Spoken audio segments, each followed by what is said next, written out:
In this video, I'll guide you through how to download Facebook Messenger chat conversation. For that, open up Messenger and make sure you are logged in.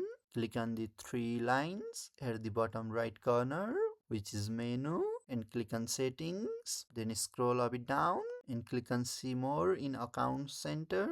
And under account settings, click on your information and permissions. Click on export your information. Then a new window will open in front of you. Click on create export. Select a profile to export your information and click on export to device or export to external service based upon what you want. I want to go with export to device. Then scroll to the bottom and click on start export.